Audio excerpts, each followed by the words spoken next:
Hello दोस्तों, अभी तक हमने हिंदुस्तान में राष्ट्रवाद के उदय होने के कारण के बारे में बताया आपको, और दो कारण के बारे में विशेष रूप से बताया।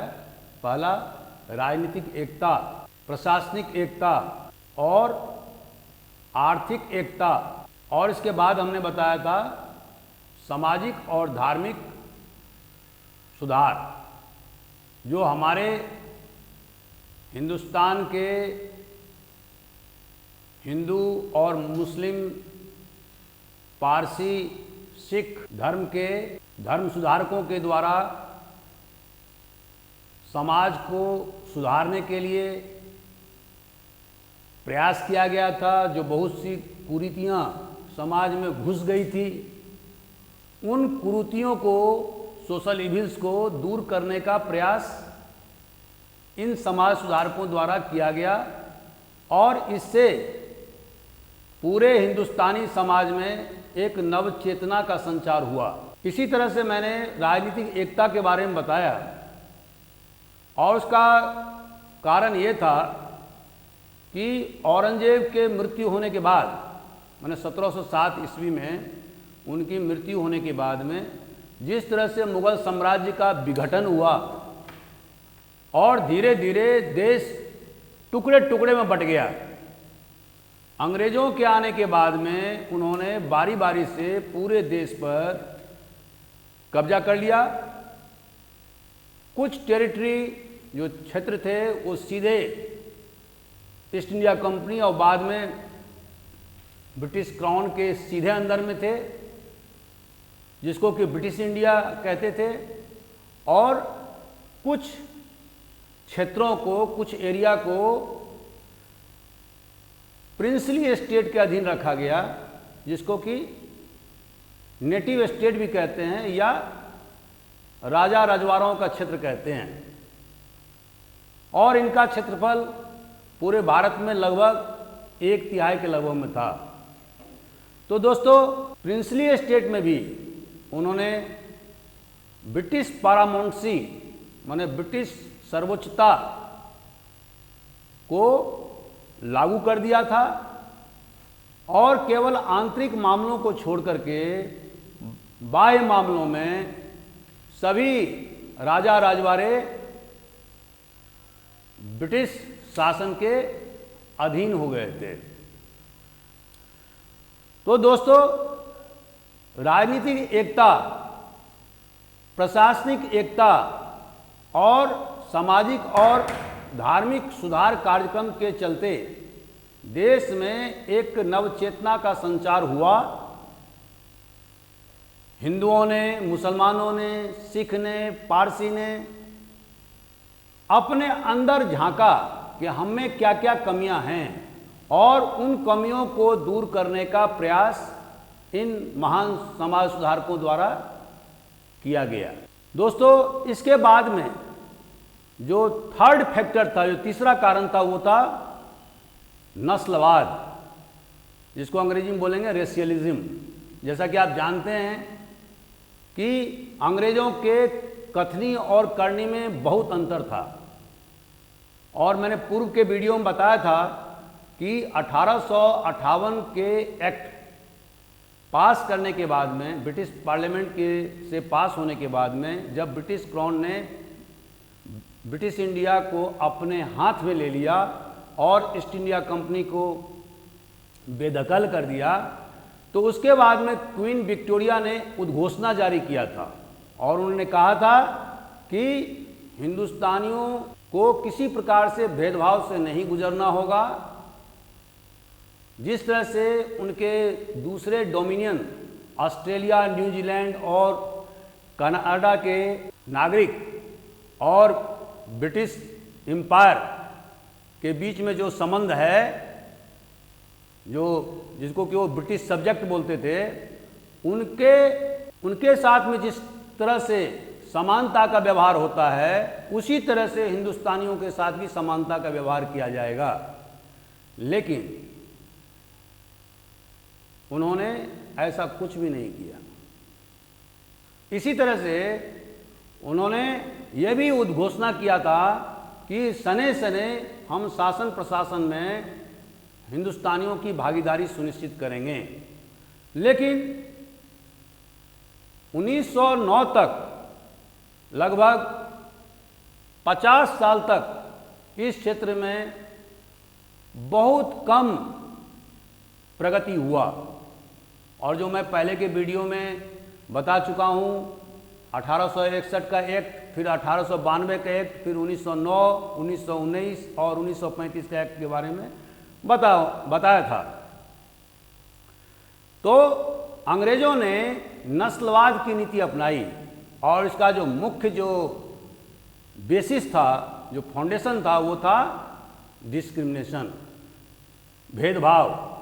हिंदुस्तानियों और अंग्रेजों के बीच में उन्होंने जबरदस्त भेदभाव कर रखा था। एक बेहतर से बेहतर हिंदुस्तानी ज़्यादा से ज़्यादा क्लर्क ग्रेड तक पहुंच सकते थे। आप एक वानगी में देता हूं कि राजा राम मोहन राय जो इतने बड़े विद्वान थे, उन्हें ईस्ट इंडिया कंपनी के क्लर्क की नौकरी करनी पड़ी। आज के आज़ाद हिंदुस्तान में वो हिंदुस्तान के सर्वोच्च पदों में से एक पद पर होते, लेकिन अंग्रेजों ने कोई तवज्जो नहीं दिया। तो दोस्तों, आप समझ सकते हैं कि किस तरह से रेशियल डिस्क्रिमिनेशन अंग्रेजों के द्वारा किया जाता था। उन्होंने आईसीएस में भी 22 साल से उम्र घटा करके 19 साल कर दिया ताकि हिंदुस्तानी उसमें प्रवेश नहीं कर सकें। 1876 तक मात्र एक हिंदुस्तानी आईसीएस कंप्लीट कर पाया था, क्योंकि उनका मानना था कि जो स्टील फ्रेम ऑफ ब्यूरोक्रेसी है, जिसको कि वो आईसीएस के नाम से बताते थे, तो आईसीएस ही उनके साम्राज्यवाद का सबसे बड़ा स्तंभ है, जिनकी तादाद 1500 से ज़्यादा हिंदुस्तान में होती थी और वो हिंदुस्तान के प्रत्येक जिले में मौजूद रहते थे और राजा रजवाड़े के रेजिडेंट के रूप में प्रिंसली एस्टेट में भी मौजूद रहते थे। तो इस तरह से उन्होंने देखा कि ब्रिटिश हित का संरक्षण केवल ब्रिटिश नागरिकों के द्वारा ही किया जा सकता है और इसीलिए उन्होंने हिंदुस्तानियों को हमेशा टॉप क्लास ब्यूरोक्रेसी से दूर रखा। आईसीएस में घुसने नहीं दिया 1920 तक।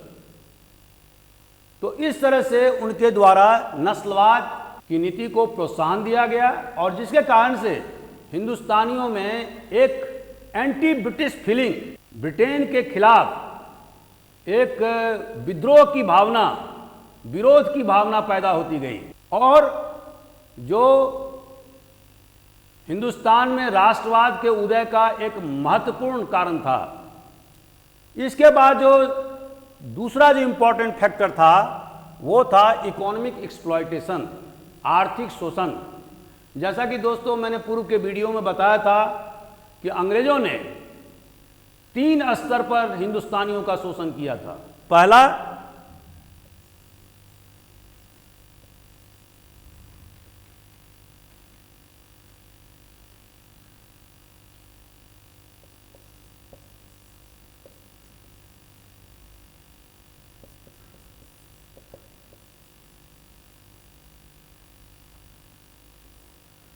पहला, लैंड रिवेन्यू पॉलिसी के तहत में भू राजस्व नीति, और इसके बारे में मैंने आपको पूर्व के वीडियो में बताया था कि किस तरह से उन्होंने हिंदुस्तान में 50% से ज़्यादा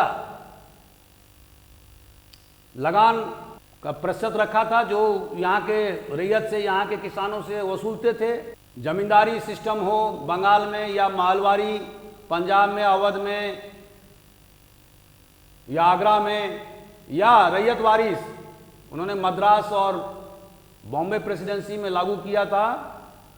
इन तीनों प्रकार के जो लैंड रिवेन्यू पॉलिसी था, मतलब भू राजस्व नीति, वो पूरी तरह से हिंदुस्तानियों के खिलाफ गया और जिसके कारण से हिंदुस्तान के अधिकांश किसान गरीब हो गए, कर्ज में डूब गए और बार बार देश में अकाल पड़ने लगा, भूखमरी की समस्या उठ खड़ी हुई। और इसके अतिरिक्त जब देश में अनाज की किल्लत हो रही थी तो अंग्रेज यहाँ से अनाज इंग्लैंड के लिए निर्यात करते थे। तो इस तरह से उन्होंने हिंदुस्तान को एक कॉलोनी के रूप में, उपनिवेश के रूप में परिवर्तित कर दिया था। और जिसका परिणाम यह हुआ कि जो हिंदुस्तान 1700 ईस्वी में विश्व का चौथा भाग जीडीपी उत्पादन करता था, मतलब 24% of the GDP of the world, वो अंग्रेजों के 200 साल के शासन में पूरी तरह से हाशिए पर आ गया और वह इंग्लैंड का एक सहायक देश बन करके रह गया। इसी तरह से उन्होंने व्यापार नीति में भी भेदभाव की नीति अपनाया था और यहाँ के जो मैन्युफैक्चर्ड गुड्स होते थे वो इंग्लैंड में भारी उस पर इंपोर्ट ड्यूटी लगाया जाता था। लेकिन इंग्लैंड से बनाया हुआ सामान जब हिंदुस्तान में पहुंचता था तो उस पर नॉमिनल कस्टम ड्यूटी लगाया जाता था या नहीं लगाया जाता था। 1813 ईस्वी के बाद में जब फ्री ट्रेड, स्वतंत्र व्यापार का कानून लागू कर दिया तो ना ही केवल ईस्ट इंडिया कंपनी के कर्मचारी बल्कि दूसरे व्यापारी भी, ब्रिटेन के व्यापारी भी हिंदुस्तान में अपने माल भेजने के लिए स्वतंत्र हो गए और जिसके कारण से हिंदुस्तान में अंग्रेजी माल से बाजार पूरा पट गया और यहाँ की जो उद्योग थी वो पूरी तरह से बैठ गया, चरमरा गया। और इसके अतिरिक्त जो उद्योग धंधे थे, जो कुटीर उद्योग, कॉटेज इंडस्ट्री इंडिया में गांव-गांव में फैले हुए थे, वो इंग्लैंड में औद्योगिक क्रांति होने से और वहाँ के मशीन से बनाए हुए सामान के यहाँ पर निर्यात होने से सारे कुटीर उद्योग धंधे बंद हो गए। तो इससे बेरोजगारी की समस्या बहुत विकट हो गई। तो जिस तरह से अंग्रेजों ने हिंदुस्तान का आर्थिक शोषण किया वो प्रबुद्ध हिंदुस्तानियों को समझ में आ गया। दादा भाई नौरोजी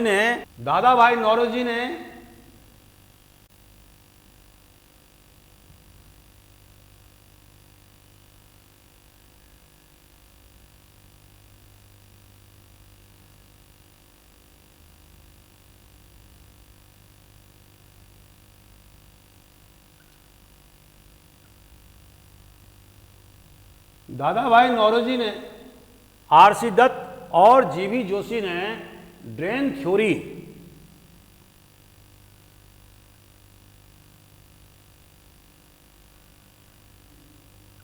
प्रतिपादित किया था और इस थ्योरी के आधार पर उन्होंने हिंदुस्तान के नागरिकों को बताया था कि किस तरह से अंग्रेजी सरकार हिंदुस्तानियों का आर्थिक शोषण कर रही है और यहाँ के बहुमूल्य और आकुत संपदा को इंग्लैंड भेज रही है। जो अंग्रेज अफसर्स यहाँ आते थे उनका तनख्वाह इंडियन गवर्नमेंट उठाती थी, उनको देती थी, वो तनख्वाह इंग्लैंड भेजते थे। जब वो रिटायर करते थे तो पेंशन भी भारत सरकार बियर करती थी। इसके अतिरिक्त जो इंग्लैंड में secretary of state for India और उनके काउंसिल के मेंबर और उनका जो भारी भरकम अमला काम करता था इंडिया हाउस में, उसके भी सारे खर्चे भारत सरकार उठाती थी। इसके अतिरिक्त जो भी अंग्रेज पूंजीपति यहाँ पूंजी लगाते थे वो पूंजी पर जो लाभ होता था वो सारे लाभ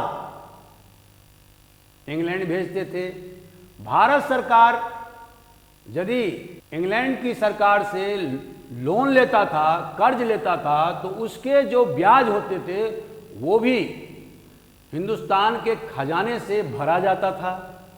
अगर अंग्रेजी सरकार हिंदुस्तान के आसपास जैसे अफगानिस्तान, बर्मा में अपने विस्तारवादी नीति को बढ़ाने के लिए वहाँ युद्ध करते थे, या पश्चिमी एशिया में, इराक में, या साउथ ईस्ट एशिया में जो वो युद्ध करते थे, वो सारे के सारे खर्चे हिंदुस्तान की सरकार उठाती थी।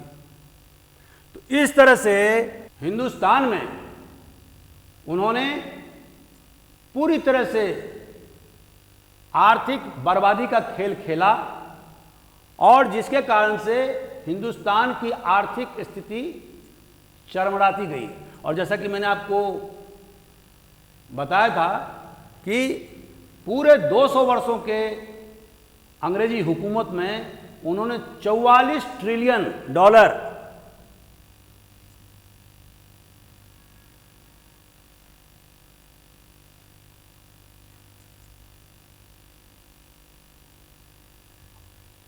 यहां से ले गए।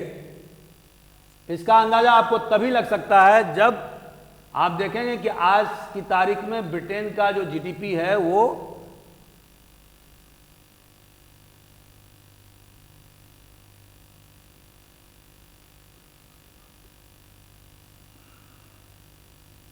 $2.25 ट्रिलियन है। तो इससे आप अंदाजा लगाइए कि कितने साल के जीडीपी वो हिंदुस्तान से ले गए।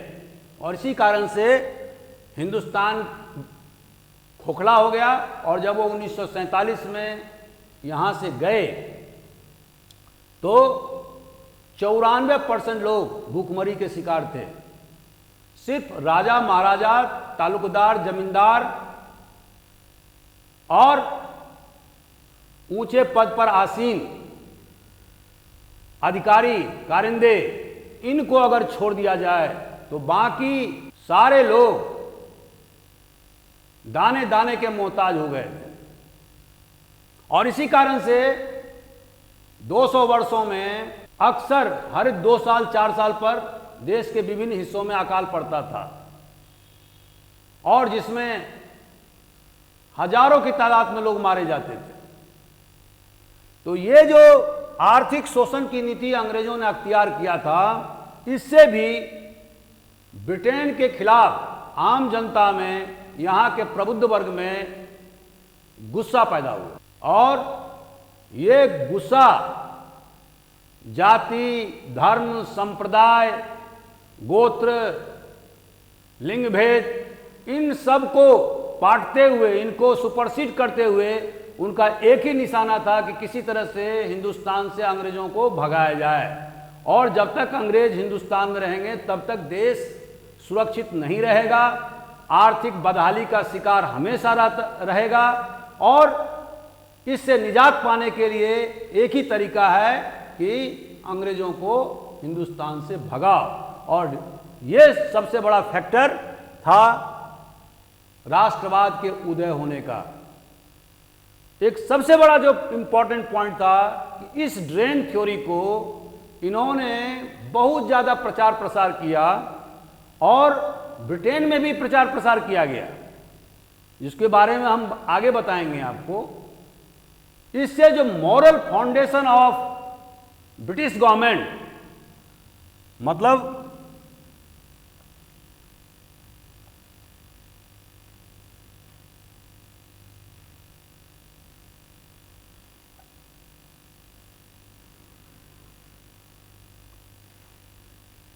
जो नैतिक आधार था, ब्रिटिश सरकार हुकूमत का जो नैतिक आधार था वो चरमरा गया।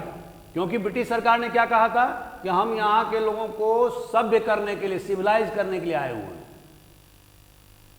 तो जब हमारे राष्ट्रवादियों ने और बाद में उदारपंथी या उदारवादी कांग्रेस के नेताओं ने ब्रिटेन में जा करके वहाँ के सांसदों से मिलकर के बताया कि किस तरह से हिंदुस्तान का आर्थिक शोषण ब्रिटिश हुकूमत के द्वारा किया जा रहा है, और करोड़ों रुपए हर साल यहाँ से ले जाए जा रहे हैं, तो जो उनका जो नैतिक आधार था वो टूट गया।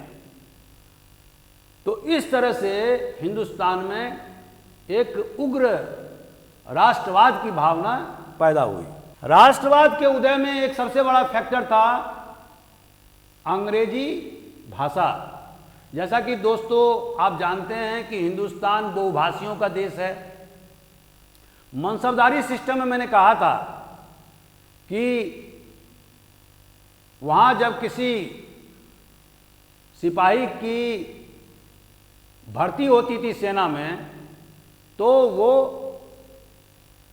जिस जाति का या जिस क्षेत्र का वो रहने वाला होता था, वहाँ के मनसबदार के यहाँ वो जाता था और वहीं पर उसकी भर्ती होती थी। ऐसा क्यों? इसीलिए कि भाषा की बहुत बड़ी समस्या थी। हिंदुस्तानी समाज बहुभाषाओं का समाज है, बहुधर्मी समाज है। तो आसाम के लोग क्या बोलते हैं ये गुजरात के लोगों को समझ में नहीं आएगा, और दक्षिण भारत के तमिलनाडु में लोग क्या बोल रहे हैं वो बिहार के लोगों को समझ में नहीं आता है। तो जो एकीकरण की जो भावना है उसमें भाषा सबसे बड़ी बाधा थी। लेकिन जब अंग्रेजों का यहाँ पर हुकूमत अस्थायी हो गया और उन्होंने शिक्षा के प्रचार प्रसार भी किए, तो जब अंग्रेजी माध्यम से लोगों को शिक्षित किया गया तो एक ऐसे वर्ग की उत्पत्ति हुई इंटेलिजेंसिया क्लास की, जो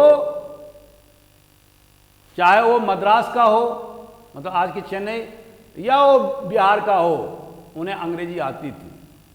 तो ये इस एक अंग्रेजी भाषा ने पूरे हिंदुस्तान के कोने कोने को एक दूसरे से जोड़ दिया।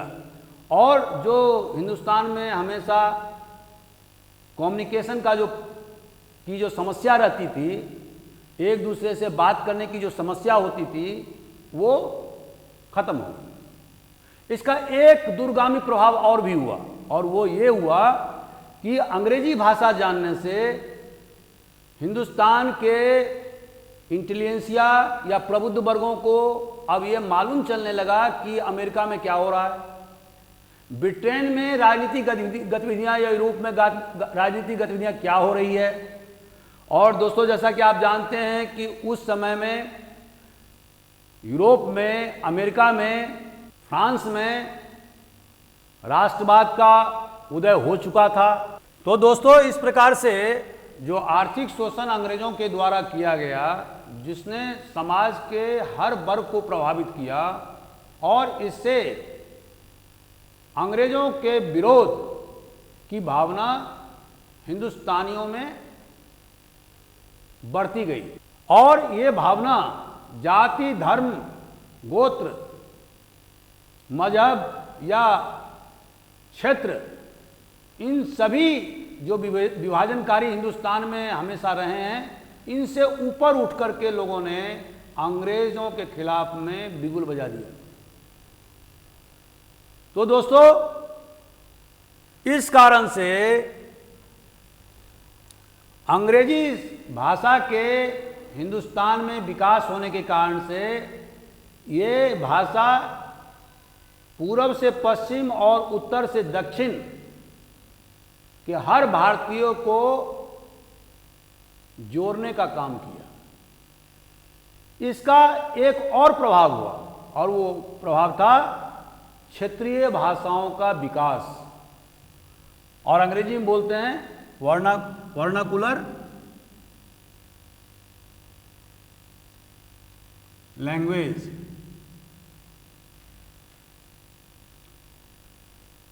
उन्नीसवीं शताब्दी के उत्तरार्ध में हिंदी, बंगला, आसामीज, तमिल, कन्नड़, तेलुगु, मलयालम, इन भाषाओं का जबरदस्त विकास हुआ, और इन भाषाओं के कवियों के द्वारा लोगों को अपनी लेखनी से प्रेरित किया गया, जिससे भारतीयों में एक राष्ट्रवाद की भावना फैलने लगी। इसमें राष्ट्रवाद की उत्पत्ति में प्रेस की महती भूमिका थी। और जैसा कि दोस्तों आप जानते हैं कि 18वीं शताब्दी के उत्तरार्ध से ही हिंदुस्तान में पत्र पत्रिकाएं जोर शोर से छपने लगा था। राम मोहन राय ने संवाद कौमुदी और मिरत उल अखबार जो पर्शियन में लिखा जाता था, और इसी तरह से बहुत सारे नेताओं ने, समाज सुधारकों ने, धर्म सुधारकों ने अपने अपने अखबार भी चलाए। और इस जमाने के जो महत्वपूर्ण अखबार थे, जैसे युगांतर, इसको बारिन घोष ने चलाया था, बंगाल में चलता था ये अखबार। बॉम्बे समाचार 1822 में चलाया गया था। दादा भाई नौरोजी ने राष्ट्र गुप्तार नाम के पत्रिका का संचालन किया था। गदर पार्टी ने सैन फ्रांसिस्को से उन्होंने गदर नामक पत्रिका छापना शुरू किया। संध्या, हिंदू पैट्रियोट, बाद में बाल गंगाधर तिलक ने केसरी और मराठा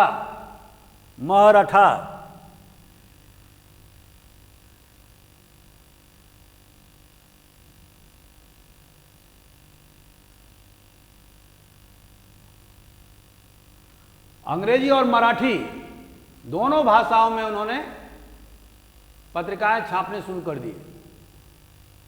तो हालांकि अंग्रेजों ने बार बार प्रेस पर शिकंजा डाला, उनकी लोकप्रियता को रोकने के लिए अनेक प्रकार के बंदिश लगाए गए, लेकिन हिंदुस्तान में पत्र और पत्रिकाएं छपते रहे। अंग्रेजी के अखबार जैसे बॉम्बे टाइम्स, बाद में इसको टाइम्स ऑफ इंडिया कहा गया, हिंदू अखबार जो साउथ इंडिया से निकलता है,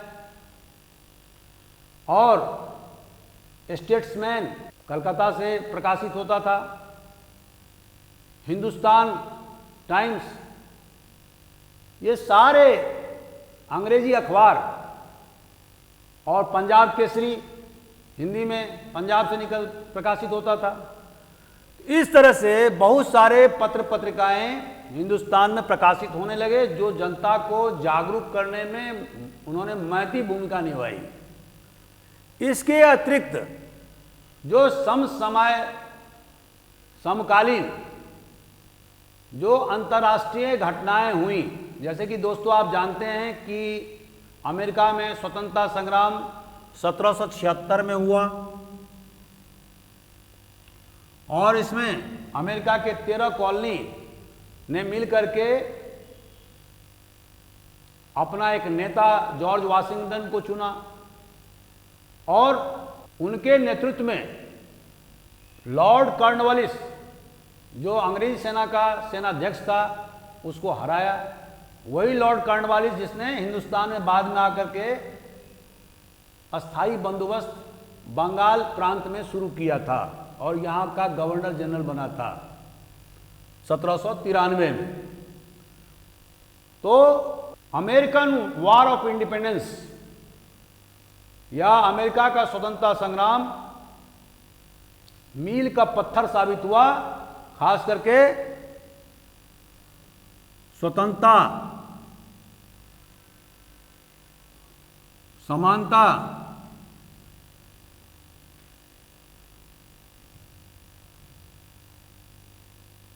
राष्ट्रवाद,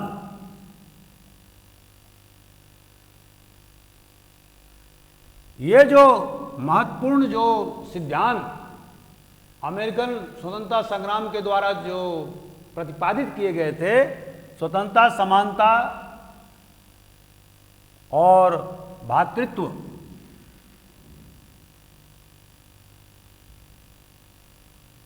और राष्ट्रवाद और संवैधानिकतावाद, कॉन्स्टिट्यूशनलिज्म, इसके बारे में बताता हूं।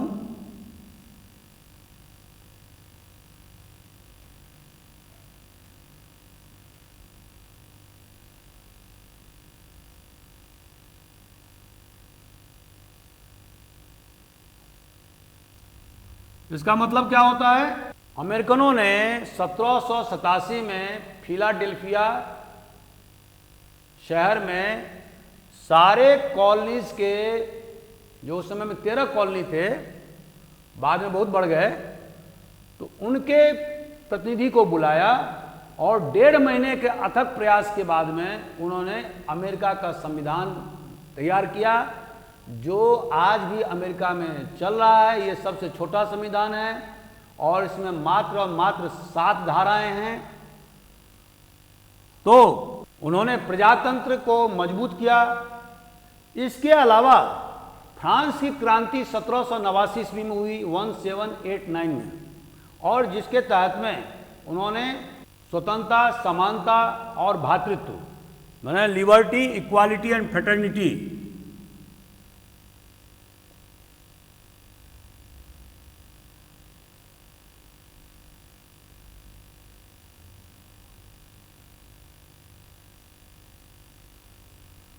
का नारा बुलंद किया। और ये पूरे यूरोप में और ये कहें कि पूरे दुनिया में ये नारा प्रचलित हो गया। इसके अतिरिक्त जो इटली में, जर्मनी में जो उनका एकीकरण का प्रयास 19वीं शताब्दी के उत्तरार्ध में चल रहा था, ये भी बहुत बड़ा क्रांतिकारी कदम था, और जिसके मूल में नेशन स्टेट की अवधारणा थी कि एक जाति, एक धर्म या एक भाषा बोलने वालों का अपना एक होमलैंड होना चाहिए। और इसी के तहत में इटली और जर्मनी का एकीकरण हुआ। अन्यथा इटली और जर्मनी अनेक छोटे छोटे राज्यों में विभक्त थे। इसके अतिरिक्त साउथ अमेरिका में ब्राजील, अर्जेंटीना और जो विभिन्न अनेक जो कॉलोनी थे स्पेन का और पुर्तगाल का, वहाँ भी विद्रोह हुआ। और ये कॉलोनी जो स्पेनिश या पुर्तगीज कॉलोनी थे, वो 1820 के बाद आज़ाद होने लगे और नए राज्य या राष्ट्र की उत्पत्ति हुई, जैसे ब्राज़ील है, अर्जेंटीना है। तो इन सब अंतर्राष्ट्रीय घटनाओं ने हिंदुस्तान के प्रबुद्ध वर्ग को भी बहुत जबरदस्त प्रभावित किया, और जिसके कारण से राष्ट्रवाद की भावना बलवती होती गई। तो दोस्तों, इसके अतिरिक्त एक अंतिम जो कारण मैं गिनाना चाहता हूं, वो ये था कि हिंदुस्तान में आवागमन के साधन, माने कम्युनिकेशन के साधन पहले के अपेक्षाकृत बहुत अच्छे हो गए। उसका कारण ये था कि देश में रेल, पोस्ट ऑफिस,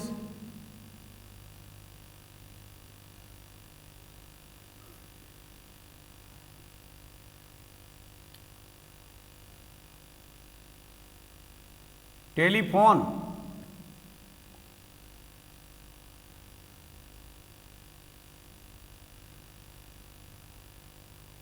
ये 3 महत्वपूर्ण आवागमन के साधन विकसित हुए, जो देश को एक कोने से दूसरे कोने तक जोड़ने का काम कर रहा था। 1905 आते आते हिंदुस्तान में 45,000 किलोमीटर से ज़्यादा रेल का निर्माण हो चुका था। जैसा कि मैंने आपको पहले के वीडियो में बताया था कि लॉर्ड डलहौजी ने रेल, पोस्ट ऑफिस, टेलीफोन को हिंदुस्तान में लाया था। उसी के पीरियड में रेल का संचालन बॉम्बे से थाने में 1853 ईस्वी में हुआ था, और धीरे धीरे उसका विस्तार होता गया। उसी तरह से पूरे देश को एक सूत्र में बांधने के लिए पोस्ट ऑफिस का विकास हुआ। जो आप एक चिट्ठी बिहार में डालेंगे आपको बॉम्बे में वो चिट्ठी मिल जाएगा। और इसी तरह से टेलीफोन का भी विकास हुआ। तो इन तीनों कम्युनिकेशन के साधन होने से लोगों में आपस में चर्चा करने का, पत्र व्यवहार करने का, अपनी बात को दूसरे तक पहुंचाने का एक माध्यम मिल गया। और यह कम्युनिकेशन का साधन राष्ट्रवाद के उदय में सबसे बड़ा फैक्टर साबित हुआ।